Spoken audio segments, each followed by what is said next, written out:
So I'm good to go right now. Hi, everybody. This will be recorded. That is correct. The Wednesday special events that I do are always recorded, and you can find them as usual both on the free stuff page and also they are mirrored at the DTS site on YouTube. So you can see them either way. What I'll suggest is that, the DTS site is kind of neat because you can watch them right in the site. And actually, if you go to YouTube, that's great, but you'll get directed to other videos, which is fine if that's what you want to do. But if you want to go to the DTS site, it's kind of cool the way it's set up. You can watch them small or watch them big. And then also, if you want to get notified of when videos come out and you register there, you will get notified when I post a video. And they're posted at the same time. So when you get the YouTube notification, if you want to go to the DTS site, you can do that as well. Let me ask you a question while I'm finding this. You know what I love about tonight's presentation from my point of view? The good thing about tonight is that this is a 60-minute presentation. And you know what we have for the first time ever at DTS? First time ever. That makes this person extremely privileged and great and honorable. We have a guest speaker tonight. So I'll introduce him at about 5:25 or so when I'm done. So half of my time is taken up because I don't have to talk, and the other half of my time I actually pieced together stuff from other presentations. So I kind of cheated. So it was like 15 minutes of prep time and I'm all set to go. So when I teach, I try to talk very slowly and enunciate it and very clearly. Tonight I have to tell you though, I'm going to be kind of flying. Part of the reason is because most of the stuff I'm going over, I'll show you where else you can access it. But I wanted to highlight a couple things very important. There's really four things to talk about. I want to go over stats and the importance of stats. I want to talk about my stat sheet because it came into question and some of you may consider this to be some good news. I want to talk about day trading in general, a couple of requirements and myths about day trading. And then we're going to have our guest speaker who coincidentally, just by pure coincidence, his topic is going to tie right into what I'm talking about tonight. I don't know how that happened. It must have just been a goof. I'm not sure. So let's get going because I don't have a lot of time. I do want to say this. I don't like to read, but I'm going to read because this is something that I wrote. It says statistics on your trading / investing. Again, I call everything trading. I call it long-term trading. You may call it investing. I don't care. It's one of the most important ways to improve. There's a two-part follow-up process. We'll look at that in a minute. You have to first check to see if you're doing what you're supposed to be doing, and then you have to analyze what you're doing with the goal of either changing or maximizing it.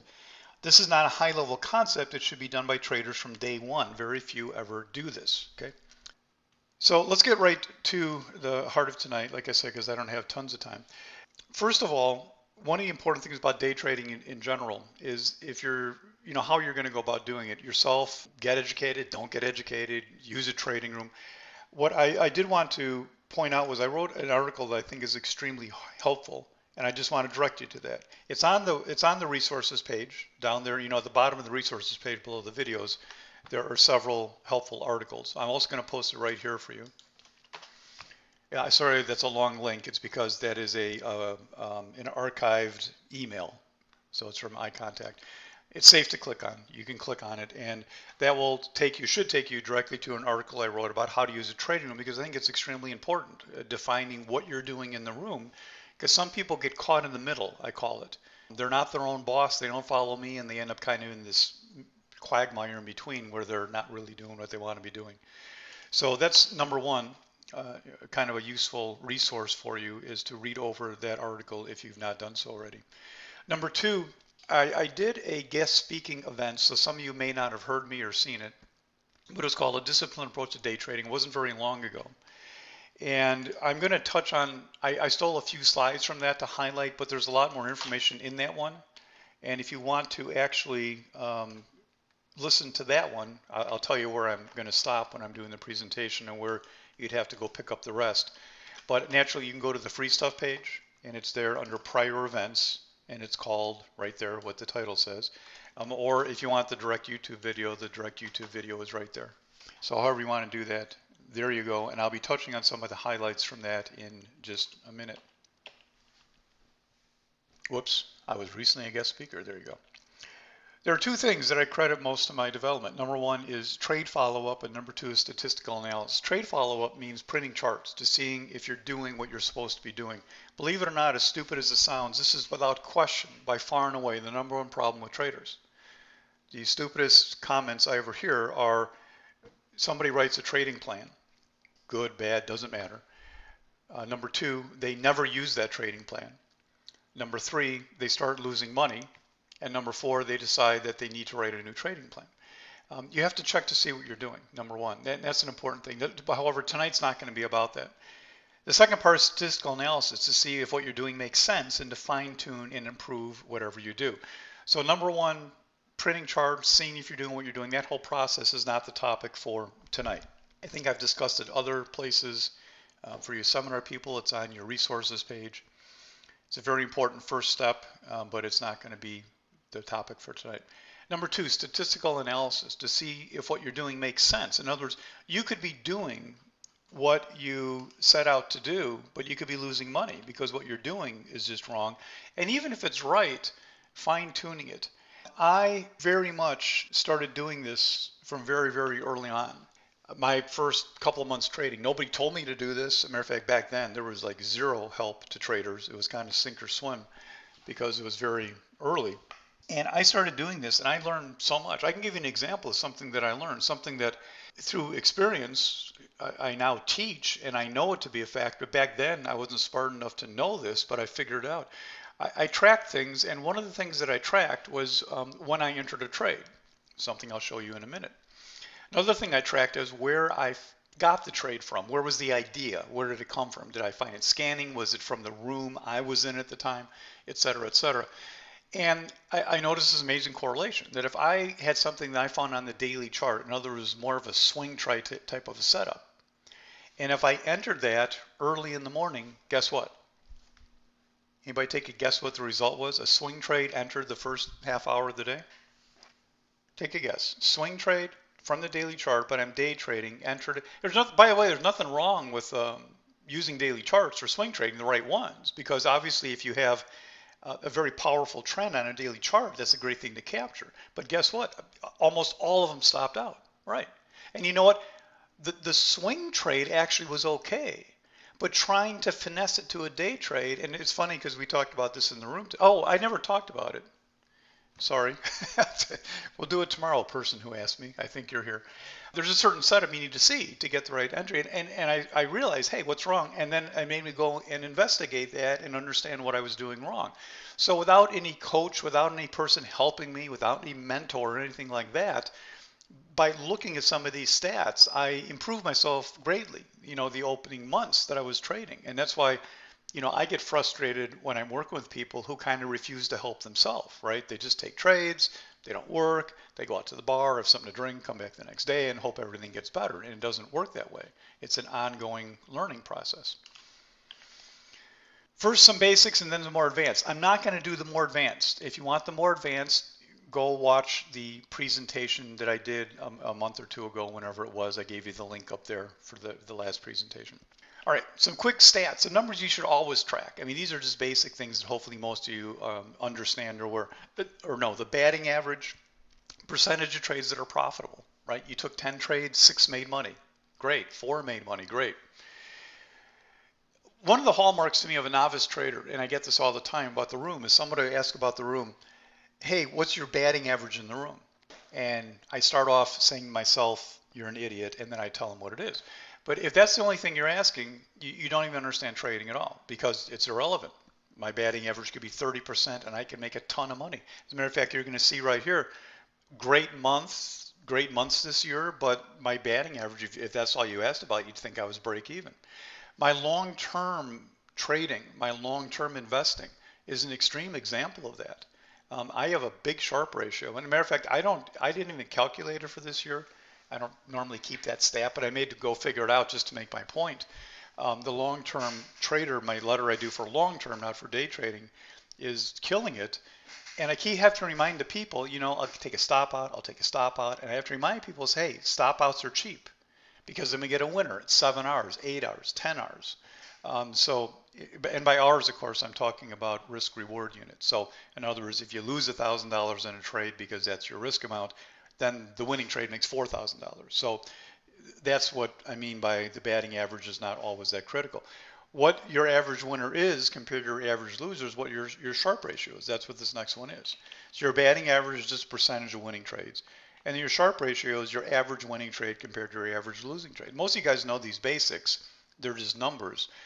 The real art is how do you use these to your advantage? Because anybody can always increase their batting average, for example, at the expense of their Sharpe ratio. And that's what most new traders do, by the way. They're fixated on winning trades. Why are they fixated on winning trades, everybody? While I take a sip of my ice cold Coca-Cola. Why are people fixated on batting average? The average person is fixated on batting average, doesn't even know what their Sharpe ratio is. There's a big reason for that. As a matter of fact, it's the number one underlying reason why traders fail. Yeah, but what is it? What is the word exactly? Somebody just typed it. Because your batting average represents a winner being a loser to people. It doesn't matter, if so many people end up with a decent batting average, maybe 60%, but they lose money because they have all little tiny winners. But you know what? Tiny winners feel good to them. But then one loser wipes them all out. But what do they say at the end of the day? You know what? I got 4 out of 6 trades right. I'm doing pretty good. And then every month they're losing money. So it's important to understand these two, how they work together. That's where the psychology comes in. Exactly, right? Right. Famous line, right? I don't have time to say this, but I'm going to say it really, really quick. Is that new traders lose money by taking large losses. Experienced traders lose money by taking small profits, right? Something to always remember. All right, so let's move on here. What else would you like to know besides that, though? Like at the end of the month, wouldn't it be nice to know how much money you made long versus short? Wouldn't that be nice to know? Especially if you had way more short trades and you lost money and the market was up the whole month. Wouldn't that be a problem to you? Wouldn't that be something you'd want to know? Bullish month, I was shorting and I lost money. Duh, no kidding. Of course you did. But do you even know that? As I go through all these, and if you're a trader, ask me, don't tell me, but ask yourself, do you know the answers to these questions? Because this is very helpful to making money. Money made per strategy. If you're trading, you should have defined strategies.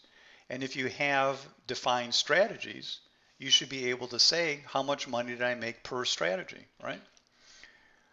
Money made per time of day entered. In other words, to me, it's a neat thing to know also.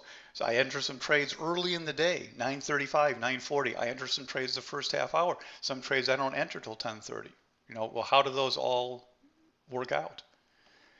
Money made based on the source. In other words, I mentioned this earlier. Where did you find that play? Is it from an hourly scan, a daily scan? Is it from an automated scan? Did somebody suggest it to you? Was it a news source that you heard that day? They did something. Why did this end up on your screen? Wouldn't it be nice to know how much money you made from each of those categories? Money when the market is up versus down and the pattern. In other words, if you can kind of correlate your trading to say, how did I do when the market was trending higher day after day after day, or when it was trending lower day after day? Or what about those choppy days where we just kind of oscillate back and forth? Or how about the days where we're going up and then reverse to the downside? Everybody, so I can have another sip of Coca-Cola. Do you not think that that would be helpful to try and somehow visually tie together your trading record compared to the market pattern that day? Do you think that would be helpful? Yeah, let me tell you, it is. It is. Not if you do it right, David.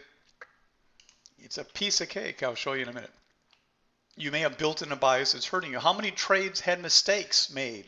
Could be a winner or a loser. Remember, you can make a mistake and still have a winning trade, right? If you're not aware of your mistakes, you will never eliminate them. A really big comment there. Money made per time of day entered. Isn't that a repeat? I think it was on there already. That's okay. Either way.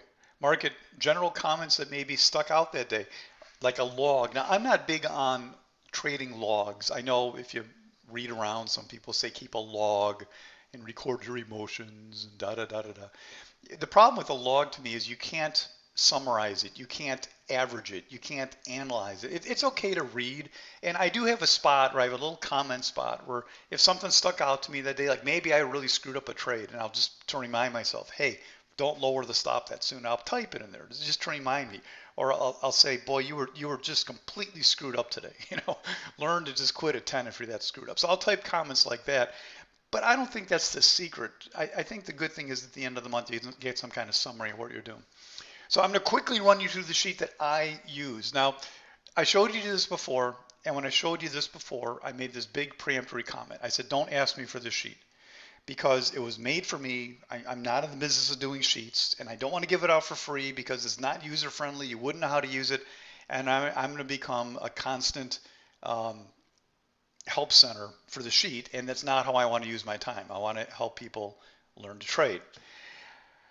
I received several comments, and one person in particular kind of really hit my soft spot. He said, kind of, Paul, I'm learning from you. You did this sheet. I'd really like to be able to use it. So I haven't fully made up my mind yet, but I am considering fixing the sheet up and making it available to you guys. All right. No, it's not for sale. I don't want to. I'm here to help you guys. I'm not there to sell you a sheet. I told you it's not what it is. You learn trading from me. But it's just that it's a pain in the neck for me. So I think I'm going to do it. So especially one person who really hit my buttons, I think I'm going to do it for you. But before I do, you're going to sign off on it that you're never going to bug me. And number two, I do want to make note to you that on my website, I do refer you to a guy named Greg Thurman, who is an ex-student of mine and who is in the business of making these sheets. He's like an Excel whatever genius, and I'm an idiot at it. If you go to the free stuff page at the very bottom, Greg's just a student of mine. He tells people good things about me. I don't participate in the sheet. I don't want to make $12 from the sheet. I think it costs $100. I really recommend you use Greg's sheet. And when I recommended that to a couple other people, they said, yeah, I said, but Paul, I want yours. So if you get mine, don't ever tell Greg that I gave it to you because I am officially telling you that Greg has a fantastic sheet and mine is stupid and it's archaic. But that's what you're seeing right now. So I gave you all this peremptory stuff because that's what you're seeing now.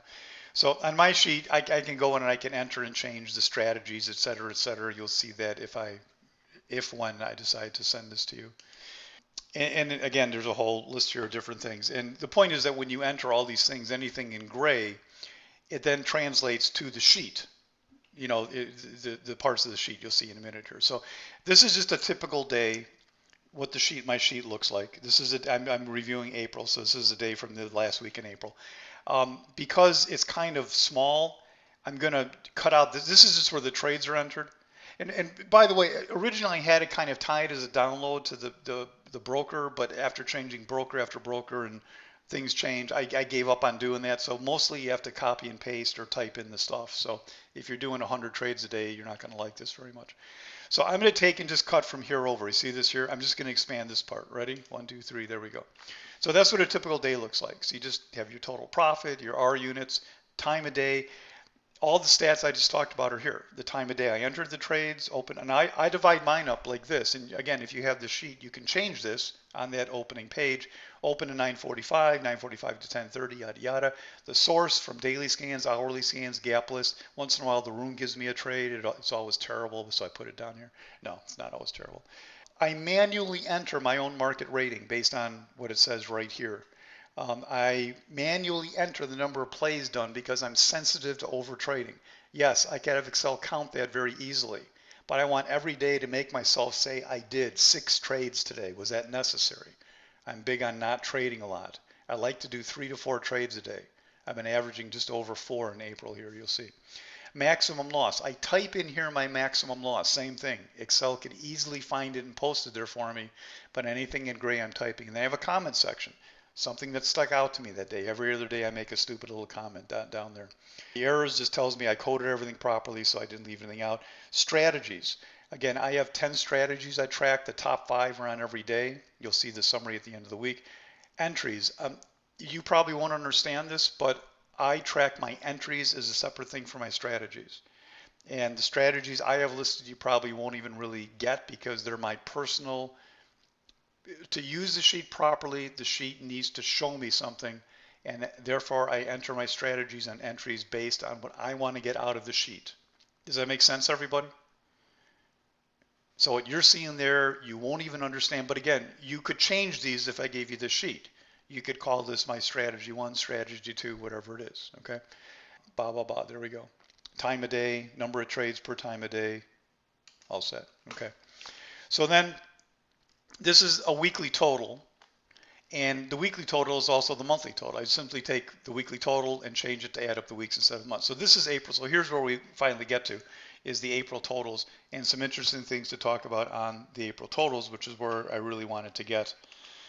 And again, I apologize for talking fast, but I just kind of have to today because I wanted to get through some of this. So the opening sheet is the command center. You can put in whatever names you want. Yeah. Yes, you can put all your own names in and it'll translate to the rest of the sheet, yes. But let's not talk about the sheet right now because I'm not 100% committed to fixing it up, but I believe I will. And when you get it, we'll have a little session. I'll show you how to use it, and then you will never bother me again about the sheet. Again, I'm warning you. This is not like a commercial sheet. This is me with stupid Excel formulas. When you see something, you're going to laugh because there's probably better ways to do what I did. But you know what? It works, and it does what I want it to do. So some interesting things in April. April was a bullish month, right? April was a bullish month. Look at my profit long versus profit short. Boom, boom. 4 times the profit short than long. Is that a problem? Not if you're making money. The problem is if you're losing money and you're taking more short trades than long trades. I happen to be a little more biased short. My philosophy is when things are really super bullish, be bullish. When things are bearish, be bearish. And when things are sloppy and choppy in between, be bearish. So I typically do like the short sometimes. And also I like unique stuff. So if the market is gapping up every day, guess what my favorite source of play is? Somebody tell me. If the market's gapping up day after day after day like it was the beginning part of April, I don't know what to pick long. Everything's gapping up. Who knows? I like to see, no, not pullbacks either. I like to see stuff that's kind of bearish. Something is, why is something gapping down today? That's interesting, isn't it? So that's why I like to focus on a lot. Not being a contrarian, it just something sticks out, right? If you have a room full of 12 pigs and one of them's pink or purple, the purple one sticks out. A bearish pattern in a bullish environment sticks out. So you follow the trend, but it's the trend of the individual stocks. It's not always the case that when the market's up, every stock is up. So I am a little more short bias. I also like it because shorts drop faster than longs rally, and you can see that reflected here. Again, that's not a problem if you're making money. It's a problem. Yeah, the moves are better down also. It's a problem if you're losing money and you see you're all bearish in a bullish environment. Other interesting things here. Notice the hourly charts are my number one source, which not a surprise to me. That is what I like the best. My favorite time period has been 9:45 to 11:30, but that's a little deceiving because it's the biggest period of time. I'm generally done trading at 11:30. It's very rare. You see here 95% of all the trades are done before 11:30. It's very rare I come back to do something in the afternoon like I did today. So the biggest amount of time actually is between 9:45 and 11:30, but I kind of like to know how am I doing on those early morning trades. Yeah, this is all on a $500 risk through here, yes. So it says like a 20-hour month, right? Long, short, boom, boom, boom, boom, boom. The sheet can accommodate overnight holds, but I am not using it for that even if I did do something overnight. The week summary, and then down here. So here we have the day-by-day profit loss. Trades done. You can see I average, that's an average 23 trades per week. This is the monthly total. So it's about, about 4+ trades per day, just over 4 trades a day. Maximum loss, I just had that transferred here so I can just make sure I didn't have something I really messed up on one day. Basically everything is, I'm limited to just a little bit. Typically the biggest thing I would lose is 1.5 hour typically. Total hours per day, these are the risk units per day. And obviously it shouldn't say dollars there, that should say, I don't know how that got unformatted, but obviously those are just numbers. And so it was a 19-hour month. You'll see on the next sheet, I'll give you a little scale of what I think it should be. The Sharpe ratios are here for every day. And that is a real Sharpe ratio. It is not an average of the averages. Remember, if you're ever doing statistics, you can't average averages. That doesn't work. So this is a real Sharpe. It goes through back and totals all the trades, not just the average of the averages, and the success ratio is there. So it was a 1.65 Sharpe, about a 50% batting average. So every other trade I got right, but the ones I got right made, you know, 1.5 times, 1.6 times more than the losers. You make money, it's all good. If you don't make money, you need to take a good look at that, what's going on. And then part two of this on a separate page here for you are the strategies, the strats. What are the strategies? No, sharp is a little different than expectancy, but that's a topic for another day, David. Read the book on my webpage called Trading Your Way to Financial Freedom. Matter of fact, if you're asking me that, you didn't read that, and you need to read that before you take any trades. It's written by Van Tharp. It's my #1 recommended book. It's on the other stuff page on the website. And I've written 2 books, and I don't even recommend them. I recommend the book by Van Tharp, and it'll tell you about expectancy and some of the good stuff we're talking about. So real quickly here, this is just my strategies here. And again, I'm not going to go what these mean to me. You seminar students, you'll understand, for the most part, you'll understand this. And it has the number of each of the trades. So I code in by strategy whenever I take a trade, and there they all are. There's something here called a wild card, which means I have the right once in a while, just do whatever I want as long as it makes money. It made a little bit of money. And you can see all the names here, the percentage, the money each one made. And again, you don't want to overanalyze that. Like, you don't want to look at every week and say, oh, I better stop doing that.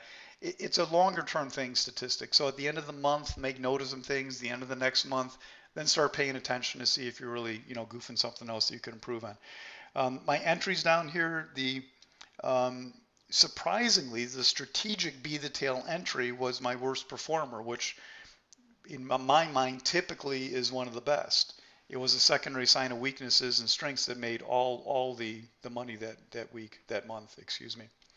And then mistakes. When I code in the strategies, sometimes I admit I make a mistake. I had 2 no strategy and 1 chased the entry. Mistakes.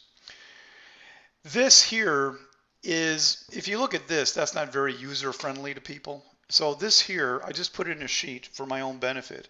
It's computed automatically, so I don't do any work on it. And it just is a user friendly, like this is what I would normally show to a group to say, here's the summary, because here's the fun stuff. So it just goes through and you can see in here, and it tells you, if you want to risk different risk amounts, what you would make. It was a 19-hour month, meaning that whatever you risked, you made 19 times that in the month.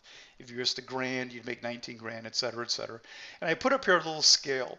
I've always said that the ultimate goal is to make an hour a day, which is exactly what April happened to be. And I put in here over 18 hours, I consider that to be an excellent month. 15 to 18 is a good month. 12 to 15, it's an okay month. You're making money, but you should work on getting it up to an hour a day, I feel. And below 12, you should be improving. If you're here a couple hours every day, you should be doing better than that, okay? So here, and I'm not going to run through these, but you can see just the fun stuff here. Days of the week, what days made the most money, just some fun statistics here, strategies, entries. And this, again, I don't do this. This is all done automatically from the sheet. So boom, there you go. So there were the stats for April. And a push that I have been making, if you've noticed, is to try and encourage people to dip their toe in day trading. What I hear from a lot of people is, they email me, they're excited, Paul, I'm going to retire in a month and I'm going to start day trading full time and I'm going to do this and I'm shifting my thing around and I'm going to be day trading full time. And I think that's the wrong way to look at it. I think the better way to do it is to dip your toe in right now, a couple mornings a week, whatever it is. We're only really trading the first couple hours. I know some days I say I'm coming back, and I've done that like 4 times in the last month, including today in the last 4 weeks about. But for the most part, we're done by 10:30, right, Cosmo? Maybe 11. For the most part, we're done with new trades, and then I let things play out. I let them trade out for the rest of the day. So if you're available the first couple of hours, I think you should dip your toe in there. What is day trading? If some of you are just scared of the sound of day trading, because depending on what you read, you may get a bad rap because you'll have people saying, oh, you're day trading, you can't make money doing that. But obviously you can, and all it is just kind of regular trading on hyperspeed. If you take a long-term position, you might buy 100 shares of something, and over 2 weeks it goes up $2.50, you make $250. Congratulations. But day trading, we take 1,000 shares of it, and over 2 hours it goes up 25 cents. You still make your $250. The problem with day trading is that the ability to do this, and this is literally a quote out of one of my seminars, It says that the ability to make a former week's salary in one day brings about emotions of fear and greed that really screw people up. And that's why you have to approach this from a real plan and understand what you're doing. But that's all day trading is to say, hey, just take a bigger share size because you're just holding it for a shorter period of time. Is taking a bigger share size risky? Well, I'll get to that in just a minute. Some myths about day trading. Paul, I can't day trade. It's all market professionals. No, it's not all market professionals. As a matter of fact, market professionals don't even know how to day trade. I've trained two market makers. They're clueless. Market makers do not day trade. They do something very different. As a matter of fact, anyone can day trade tomorrow by following someone in a trading room. Anyone can learn to day trade for themselves. It's a little longer process, but you don't need any experience in the market. As a matter of fact, I highly recommend you have no experience whatsoever. It's much better. As a matter of fact, I wouldn't even want to trade a stockbroker. Sorry, stockbrokers, but you're almost hopeless. It's almost a lost cause. Who would I like to train? Anybody that's not been involved in the market. If you've been involved in the market, the first thing you have to do is probably unlearn whatever you think has been important, because for the most part, it usually is useless. Best candidate are people with no experience. Boom. Second myth, day trading requires great knowledge about the market, stock fundamentals, the world US economy. That's all garbage. It's all clouding your mind and worthless information. If you don't like the fact that I'm telling you it's worthless, think of it this way. It's not worthless, but the chart has already built in all of that information to an extent that you have no clue how much has been built in. So the chart is what we go by. The chart is the sum of all of that stuff out there, everything, everything. The market is the greatest anticipator of all future events that you will ever see, and you cannot, it is simply ignorant to sit there and listen to a news event, see the market react to it, and then go, oh, well, that's all wrong. Certainly interest rates are going up and therefore blah, blah, blah. You can fool yourself sometimes, but generally speaking, no. Myths, day trading is risky. I love this comment. Well, chewing gum is risky if you're an idiot. By all definitions of risk, day trading is safer than traditional investing. Now, you heard me say before, instead of buying 100 shares, you're going to buy 1,000 shares. But here's why it's not so scary. It's not so scary because you can always exit immediately. When you hold something overnight, you have no control over it. It could open anywhere the next day. So that is what risk is. Risk is the unknown. You don't know where something is going to open. And I'm not saying it's bad to hold overnight. If you know what you're doing, that's where most of the money's made. But I'm saying from a risk-adverse person, day trading means you can always get out whenever you want to, no matter what you have on the table. Day trading requires large amounts of capital. Well, true and false. The more you want to make, the more it requires. And there is that day trader rule. But you can start with minimal capital and make great extra income. And to talk about that, guess what we're going to do right now at 5:35? I'm going to turn it over to my guest speaker. Now, you've heard me refer to this person. I never say his name. But in many events, I talk about the fact that there is a way that you can legitimately trade with a small amount of capital to day trade. And I'm going to let Richard Miller come on and explain all that. Before he does, I just want to introduce him. He's from Frontier Trading Group. And as usual, I want to make my usual comments that I make before any presentation so that I or we do not disappoint anyone or waste your time. He's going to be discussing something that would apply to day trading only. It's not for swing trading, it's not for long-term investing, it's not for options. However, I do want to point out that if you're here, you probably have some interest in day trading. And if you don't, you might when you hear him talk. And maybe in the future, if you're going to day trade, I want you to listen and understand what he has to say because it is really nothing but good stuff. I also want to point out something that I am not a part of Richard's company. I'm not a part of it. I have, you deal with Richard, you'll be dealing with him. However, I've been dealing with Richard for years, and my interest is to be able to see traders obtain capital to trade if they want to be able to trade. That's my thing. You can come join me in the room then, or whatever you want to do, or hit off me for ideas, whatever it is you want to do, that's fine. But I like to see people be able to do that if it's good. I've had a relationship with Richard for a long time, and I would not let him speak here if I wasn't fully confident of his integrity and what he has to offer. I've had nothing but compliments of him for years and years and years. It may not be for you, but I feel good having him here talk to you, and I suggest you listen to him, ask all the questions that you can. He will provide his email for some follow-up questions. Naturally, I'm always available, but if you have questions about his program, please ask him as he is here. Richard, we're not really on any time limit, so go ahead. I typically just tell people we finish in an hour, but I know you got about a half hour to do, and I ran about 10 minutes over. So with that, everybody, I'm going to turn it over to Richard. So Richard, take it away.